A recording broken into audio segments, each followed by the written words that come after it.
ซูมกันแค่ไหนเห็นว่าละสิวนะอ๋อหาแต่เริ่มกำลังสิแจ่มใสพี่น้องเอ้ยเบิ่งสิเบิ่งทางนี้เริ่มกำลังสิคิดหลายตัวนี้รอบ่คิดหลายบ่รอวันใดฮะมีแนวคิดข่อยเบิ่งคนเดี๋ยวนี้นะแม่นบ่เออนักอยู่ข่อยเบิ่งนี่นักพร้อมอืมคือหูอ่ะข่อยเบิ่งคักแล้วไก่ได้ไก่ปลาน้อยดีเยี่ยมตะปูตอกไม้เอามาบ่เป็นของโตดอกอันนี้นะเอามาไปว่าของโตง่ายก็ยังได้ว่าของตูมันเป็นอ้ายจับจันเบิ่งแล้วให้จับเบิ่งซื่อๆโอ้ยไปเบิ่งคาที่คานก่อนบ่ได้ก่อบ่มื้อกะเฮาไปเซอร์ไพรส์สาวเบลกับบ่าวพัดชัยมีเงินอยู่มาซะเอาจับขากล้องไว้ก่อนขอย่านขากล้องขอปิ้วทำใจไว้โลดหมดเจ้าใจไว้โลดหน่อยเอ้ย65 ล้านสิแตกหรือไม่เซตบัดนี้เอาคนละข้างดึงฮึบน้อยฮึบยังดี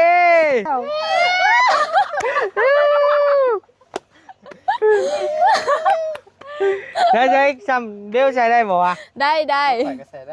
โอ้มือแรงใช่มือแรงใช่ได้อยู่มือแรงพอดีเลย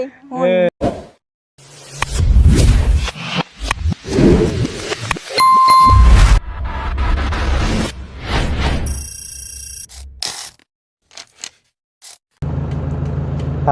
พี่น้องเอ๋ยพี่น้องเอ๋ยเนาะเปิดคลิปเปิดภาพมาในบัดนี้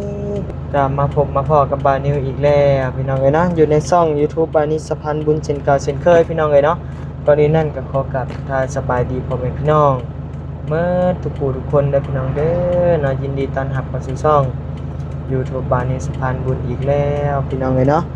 แต่ทางบานิวเปิดคลิปเปิดภาพมาในมื้อนี้นะพี่น้องเนาะก็อยู่เทิงรถเทิงล่างในทางบานิวสิลงไปซื้อเล็กตะปูก่อนสั่งมาตะปู6 โล 1ตะปู10 โล 1พี่น้องเนาะแนวละโลไปโอเคเดี๋ยวจังได๋ก็ลงไปเบิ่งนำกันเลยเนาะพี่น้องเนาะโดย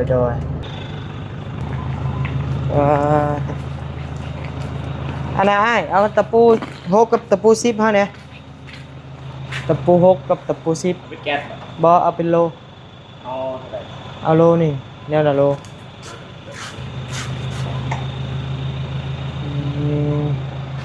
ปั๊มน้ำมันพี่น้องยังมีอยู่บ่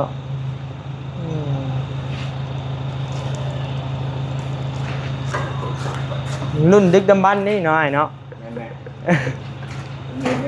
เด้อ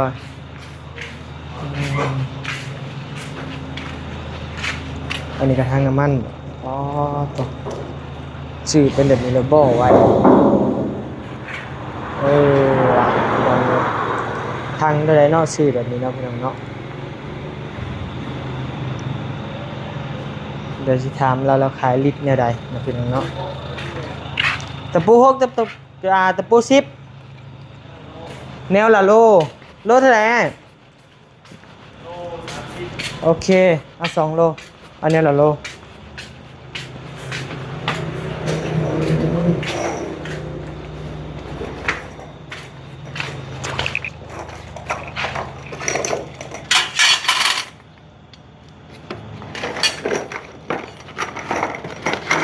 เป็น60หน่อยเนาะ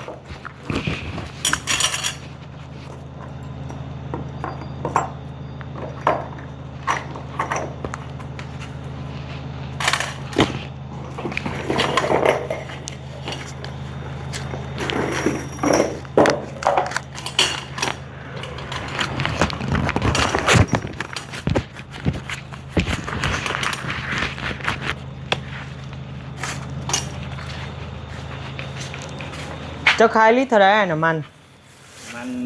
จักแม่น้ำมันรถไทยดิมันรถไทยลิตร4อ๋อจะไปซื้ออยู่ปั๊มมาขายต่อบ่เรือเนี่ยใดแม่เรือเพิ่นส่งมาให้เป็นกระพุยเลยม บ่ฮู้ เออ โง่บ่ได้ไปเอาหลัก เออตะปู6บาท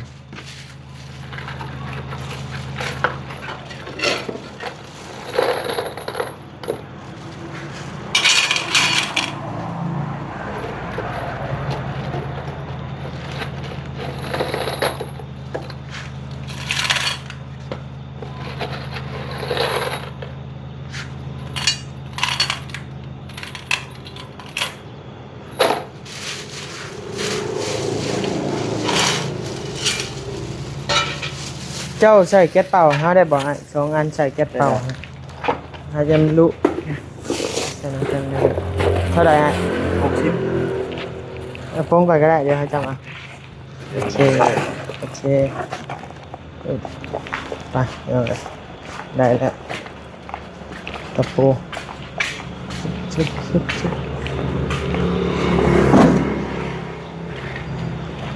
แนวละโลพี่น้องไอ้นะ2 โล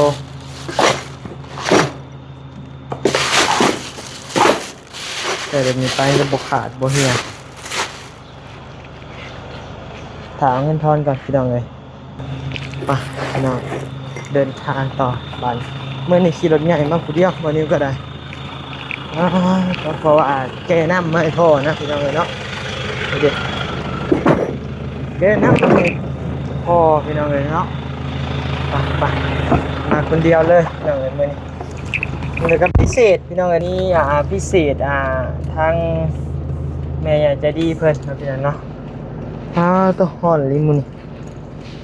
แม่อยากจะดีเพิ่นนะพี่น้องเนาะได้อุดหนุนขนมแม่บ่นิ้วพี่น้องเนาะไปสู่กันกินพี่น้องเนาะก็โอ้ขอบคุณขอบใจแม่เพิ่นหลายๆเนาะที่ซอยทั้งทีมงานแล้วก็ซอยทั้งแม่บ่นิ้วเนาะพี่น้องเนาะก็ขอบคุณขอบใจแม่หลายๆเด้อเนาะขอให้แม่อยู่ดีไม่แห้งสุขภาพเข้มแข็งเด้อแม่เด้อเนาะคือว่าซอยได้ทั้ง2คนนะพี่น้องเนาะทั้ง2บ่อนแม่เพิ่นบอกว่าอุดหนุนขนมแม่บ่นิ้วไปสู่ทางสร้างกินสู่ทางทีมงานกินนะพี่น้องเนาะอุดหนุน200 บาทพี่น้องเนาะก็ได้2พวงบักใหญ่เลยพี่น้องเนาะก็โอเคพี่น้องเนาะขอบใจแม่เพิ่นหลายๆเดี๋ยวสิเอาลงไปเซอร์ไพรส์ทางน้องน้อยทีมงานก่อนนะพี่น้องเนาะจังได๋ก็ไปพบไปพ้อกันอยู่เฮือนน้องน้อยพุ่นแหละพี่น้องเนาะโดยไปมาพี่น้องต่อจะเอาดีตะปูลงไปให้ทั้งสร้างมันก่อนพี่น้อง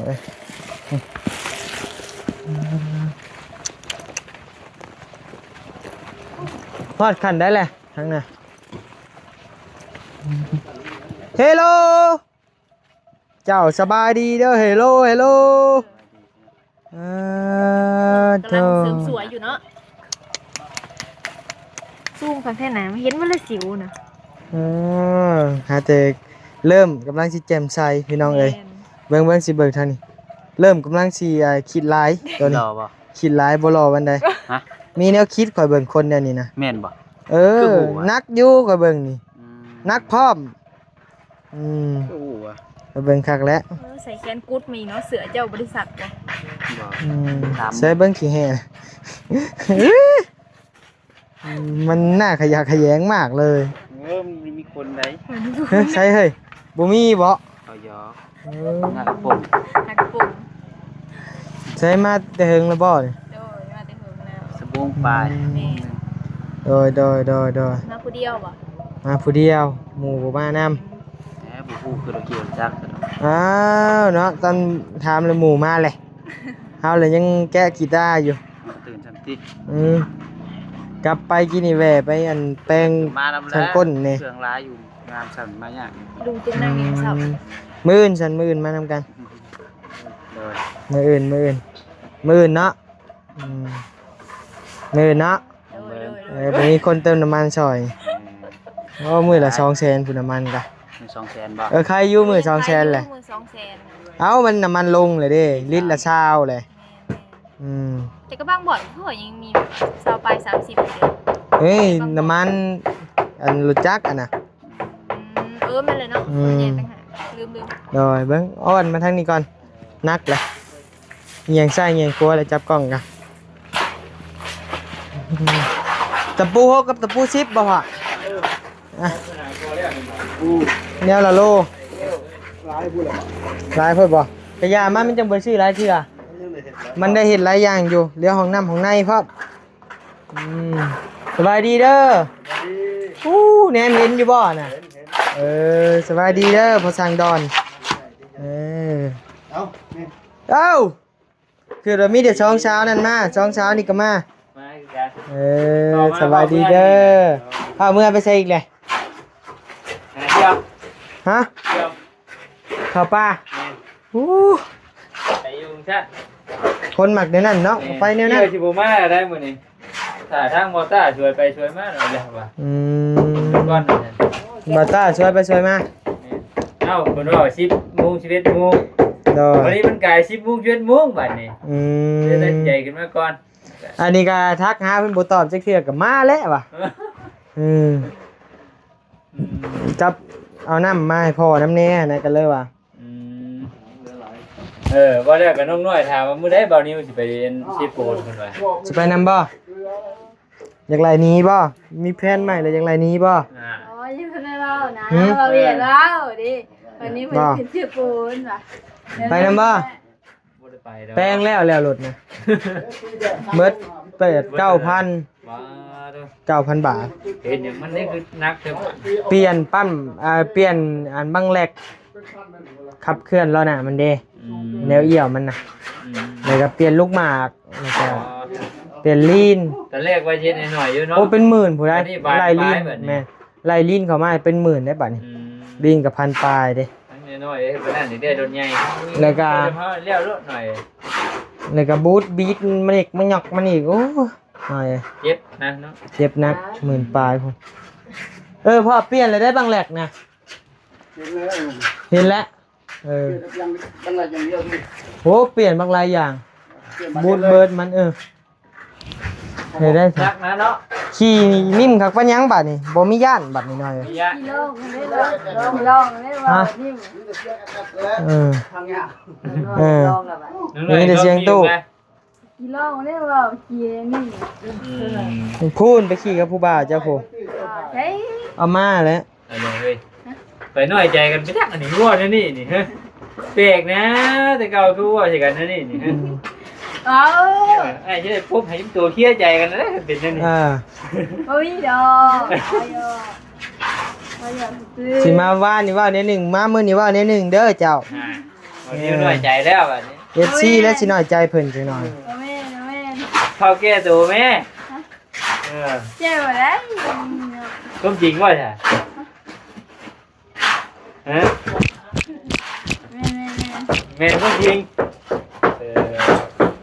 ว่าแล้วก็ไม่ได้ใจจริงขึ้นที่โผล่วันนี้หาเบิ่งเงินอีกก่อนลายมืออยู่บ่เวียดเลยคะแนนสิขึ้นกะกะเรื่องน้ำมูกน้ำมันกะ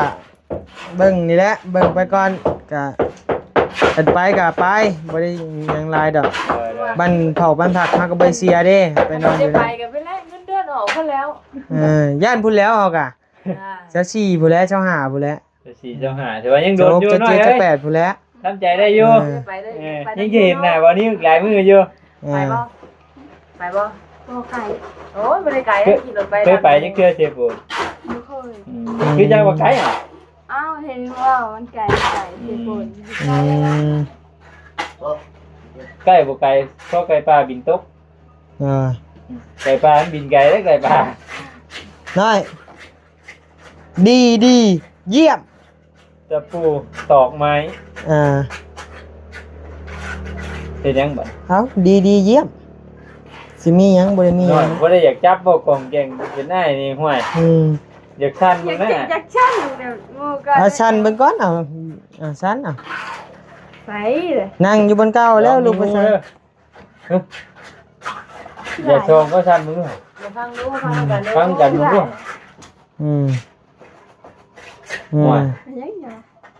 เอามาบ่เป็นของโตดอกอันนี้นะเอามาไปว่าของโตง่ายก็ยังเรียกว่าของโตมันเป็นอ้ายจับจันมึงแล้วให้จับเบิ่งซื่อๆโอ้ไปเบิ่งคาที่คานก่อน บ่ได้ก่อบ่มื้อนี้พ่อ ได้ก่อแล้วเพลงก่อเลย สร้างแผนเมื่อแล้วพี่น้องเมื่อกับบ่นิวเมื่อวานนี่ เอาได้ ยังเหลือแต่สร้างดอนกับสร้างดาวพี่น้องเอ้ย เอาจริงๆคือว่าไงเห็นแล้วทางน้อง ตัว ๆ แทนดอกตัวแทนก็ช่างแท้มากเลยก็นี้แล้วเนาะ เพิ่นว่าเพิ่นสิมามื้อที่17อยู่บ่ มีรับลาก่อนนะ ช่างเวียดนามมาเลยช่างเ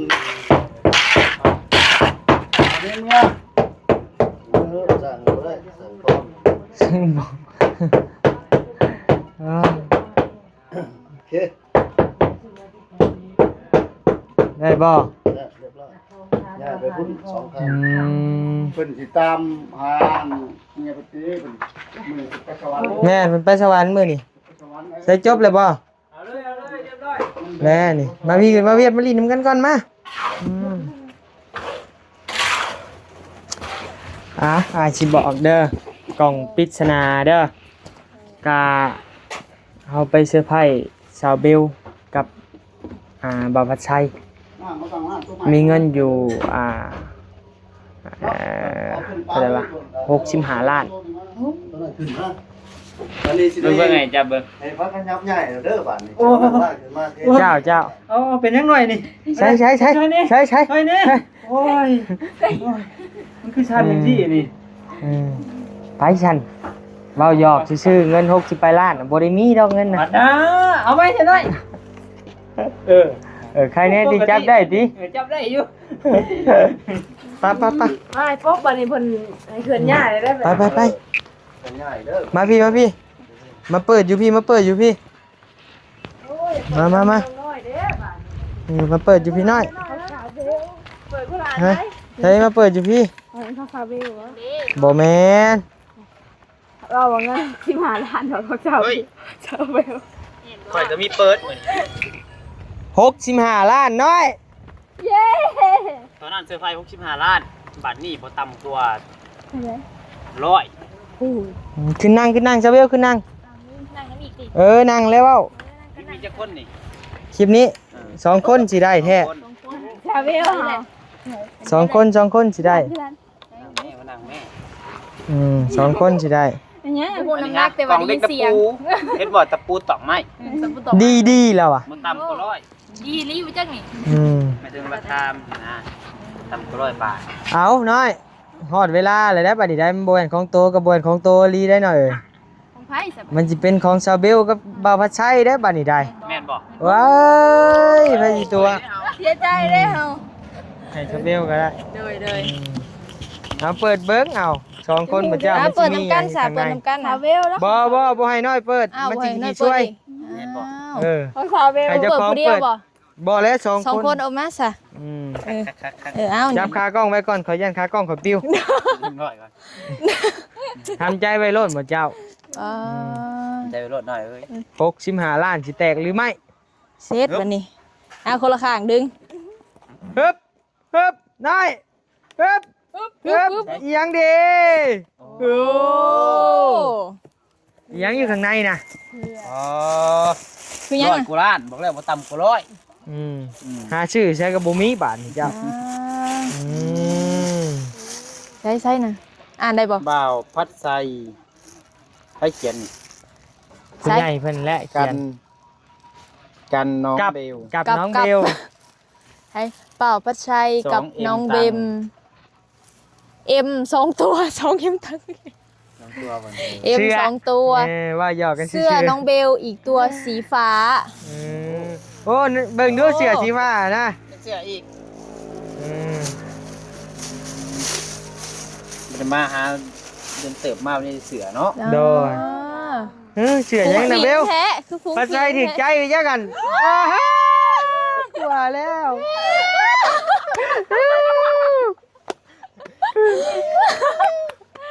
แล้วใช้ซ้ำเบลใช้ได้บ่วะ ได้ ใส่ก็ใส่ได้ โอ้มือแรง ใช่ มือแรงปัจจัย ได้อยู่ มือแรง พอดีเลย แต่เพล โอ้ ง พอดี เนาะ เลยงามของเจ้าตัวน่ะ ใช้ผมดูเสือสีขาวเป็นแว่นโอ้2 ตัววะนี่ แม่นเพราะว่ารอบแรกมามันมดเบอร์เจ้าใส่ได้เด้ โอ้ มันมีแต่เบอร์ใหญ่ รอบพี่เท่าไรอันนี้ รอบที่สองตัวนี้ รอบที่สองโอ้แพ้ขาดอยู่นี่นี่ อืม เบิ่งเจีย พอดีเลยซาเบลตัวนี้ ยังอันนี้อ่านอะไรอ่านบ่เป็น สุรินทร์บ้านเรา เอ้ยสุรินทรบ้านเรา จังหวัดสุรินทร์จังหวัดสุ สุ ริ ริ น น ทร์ ทร์บาเวียดก็ได้แล้วเอ้ยนี่ก็ได้แล้วเนาะเอ้าบ่ได้จะบอกก็เดี๋ยวผากเมื่อยเมียจะอยู่ หมดนะนี่เหมือนน่ะ บ่ แม่น อ้าวเอ้ยยังบ่ได้ซ้ำบาด นี่ นี้ ได้บ่ฮอดเมียเราจะว่าบ่ฮอดเมียคนใดอีก เออเออ หลายโลกเลย เมียคนใด เอา มาได้เลยหุ่นได้เมื่อไหร่ อ่า น่า มาหน่อยเนาะ เบิ้งชาอยากจะเพิ่งว่าชั้น4เด้อซะเด้อเบิ้งเฮาจะไปเอาของเฮาให้ก่อนซะเพราะว่าชุดแรกเฮาได้แล้วก็น้อยๆมาพี่น้อยเพราะว่าชุดแรกน่ะบ่นิ้วได้แล้วพี่น้องเอ้ยเนาะและแม่เพิ่นพากมันเพิ่มอีกก็เลยว่าสิให้ทั้งเอ้ยเพิ่นซะน้องเอ้ยบ่าวนิ้วกับพ่อกับแม่3ตัวโอ้ใหญ่ซ้ำเอ้ยตัวนี้นะเบอร์ XL จะใส่บ่ได้ดอกบักใหญ่นี่ ใครไม่ได้เนาะวันนี้เนาะ ตัวเดียวนี่ได้เฮากัน เอลคุณบ่ ใช้ได้อยู่ใช่ไหม แม่ เลยแล้ว XL ใส่บ่ได้เลยพอบ่นิ้วพี่น้องเดี๋ยวพอเวลาอันไปนี่ก่อนเด้อ เดี๋ยวของเธอเบลนี่ให้ก่อน บ่แล้ว อะไร เห็นกันอยู่เด้ ฮะ แล้วก็เอาให้ตำหลังกัน มันหมดแต่เท่านี้ได้ เออ มันหมดแต่เท่านี้เฮ้ยพ่อโอ้เหลือแต่ตัวเดียวนี่จะใส่ได้บ่นี่เบอร์ XL ได้เองได้ มีตัวเดียวนี่แหละนี่พอดีเลยพี่น้องเอ้ยสุรินทร์บ้านเราพี่น้องเอ้ย เก็บ เมีย ไว้ นะ กับเพื่อน ยังรอยังบ่เบิดบ่กินก่อนให้มันดีดนี่ มันเหลือแต่เท่านี้ได้ เอาตัวใหม่ ถ้าแม่เพิ่นถางมาใหม่กันเด้อเสียมาให้เด้อ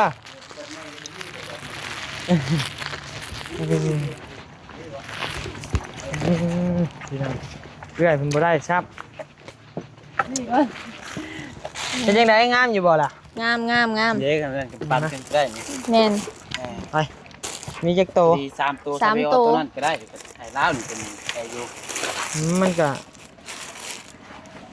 แล้วแต่หมดเจ้าแล้วแต่หมดเจ้า เอาให้เมียบ่าวเวียดก็ได้ตัวหนึงนะ บ่อย่าดอก บ่ ตัวนี้ เอาไว้เลยพอดีเลยเจ้าไว้ใช้คู่กันฮะ นี่อ่ะมันเป็นยังไงเอาโลดได้ใส่น้ำกันก็ได้ซุมเฮา2คนนี่ใส่เดียวกัน ใช่เดียวกันอีก เอาโลดเอาโลดอ้าวเป็นยังนะ อืม เป็นยังได้แล้ว เอาโลด เอาโลดมันเป็นยัง ได้แล้วเอาไว้ใช้กันเจ้านะ เนาะ พอดีมันจังคู่กันเลยนะ โดย บ่ได้ไปแยกคู่เนาะ เพราะว่าเครื่องเพิ่นผักมาหอมนี่เพิ่นเขียนชื่อเลยนะบ่คือรอบแรกที่ว่าเฮาสิย้ายให้เลยหันนะ โดย รอบแรกเบาพระชัยอยู่ล่องแจ้งเนาะก็เลยแม่นบ่ บ่แล้วเขาบ่มามึงสิจับแดงนางเขาน้องน้อย แม่นๆจะบ่มาบ่ มันแสดงหนังบอก เครียดอยู่ติหมู่แจ้ง เบิ่งคลิปนี้แล้วน้อยว่าเอาน้องน้อยเขาได้เสือหายบ่อ้างอีว่า ได้เสือก็ว่าอ้าง เองก็เชื่อใจกันบ่ เมื่อกี้นี่เจ้าไปเปิดเพลงมาตั้งขยางไปพุ่น ฮะ ไม่อยู่ในคอซาเบลเลย บ่ได้เปิดเลย เพลงกับบ่ได้เพลงนั้นมันได้เสียงพิน เสียงพินนะ ยันว่ามีเพลงจังได๋ก็บ่มีหยังเด้อมีแต่นี่แหละโอ้ เซอร์ไพรส์ของแม่ใหญ่ใจดีเพิ่นเนาะแม่ฮักทั้งผู้และฝั่งไทยเพิ่นได้ฝากมาก็มีแต่ให้ทั้งหมดเจ้าขอบคุณขอบใจเพิ่นแล้วมันทุกคนนี่แหละเพิ่นก็ฝากมาให้เกือบหมดทุกคนแหละยังเหลือแต่เอื้อยเพิ่นยังบ่ได้พี่น้องเอ้ยเนาะเลยก็ตามที่แนมเห็นนี่ก็ไผยังบ่ได้อีกคือว่าสิหมดเลยเนาะบ่ไล่ได้แล้วบ่จังว่ากันเนาะเอามีแต่ฝากขอบคุณขอบใจแม่เพิ่นนั่นแหละ ได้ก็ขอบใจขอบคุณทางแม่ใจดีทางฝั่งไทยหลายๆเด้อเนาะที่ผากเสื้องามๆขาวสะอาดมาให้ลูกๆนุ่งจังใดก็ขอให้แม่อยู่ดีมีแฮงความเจ็บอย่าสุได้ความไข้อย่าสุมีปรารถนาสิ่งใดก็ขอให้ได้สิ่งนั้นอย่าเจ็บอย่าจนลำรวยๆเก่าๆได้แม่เด้อให้มาทานี่ก็ขอให้กลับคืนไปหาแม่ร้อยเท่าพันเท่าให้ครอบครัวมีแต่ความสุขความเจริญเด้อ สาธุเอาพี่น้องเอ้ย ซาเบลก็ขอขอบใจจากแม่หลายๆเด้อที่ว่าฝากเสื้องามๆมาให้พวกลูกเนาะจึงได้ก็ขอให้แม่อยู่ดีมีแฮงความเจ็บจะได้ความไข้อย่ามีเด้อปรารถนาสิ่งใดขอให้ได้สิ่งนั้นทรงความมุ่งมั่นปรารถนาอย่าเจ็บอย่าจนลำรวยเด้อแม่เด้อมื้อแรงนี่ก็จังได๋ก็ขอให้แม่ถูกเลข6ตัวเด้อแม่เด้อสา สา ธุ ธุเอา โอ้ยแหน่คักน้อยๆเนาะ เด้อ สุขกายสบายใจเด้อแม่เด้อเนาะอ่ะได้แล้วเนาะ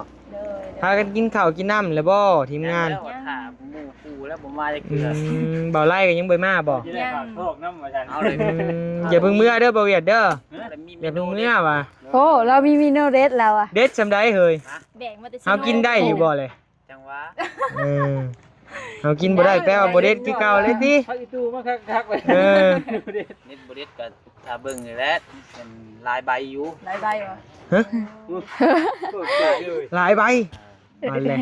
โอ้ยทับสิเด็ดไปบอกรอดยันแต่หมู่บ่เด็ด อืม เอาเจ้าเด็ดบ่เปลี่ยนกันบ่ เออเอาพี่น้องเอ้ยอยู่ดีมีแฮงเด้อมาทุกคู่ทุกคนพี่น้องเอ้ยเนาะมื้อนี้ก็เซอร์ไพรส์บ่าวพัดชัยกับสาวเบลพี่น้องเอ้ยมื้อวานนี้เซอร์ไพรส์เบาบี้พี่น้องเอ้ยเนาะอ๋อก้อนใหญ่เลยอันน่ะก็ได้ แม่นบ่ แม่น โอ้ อ้าวว่ะ ไผยัง มีเบิ่งฮอดคลิปช็อป เงิน 10,000 บาท โอ้ ค่าถมดิน แต่ตมดิน แม่น ตมดินเดินใหม่เป็นว่า แม่นแต่มามื้อนี้ก็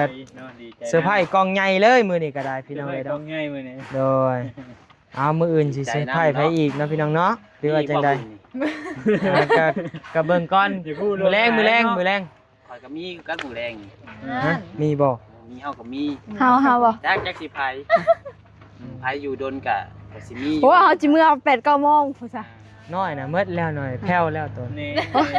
เมื่อแล้ว น้อย ค่ะ ให้น้อย เมื่อแล้วค่ะ นั่นตัวเนาะโชคคน เพื่อตั้งกำลังใจเด้อน้อยๆเนาะ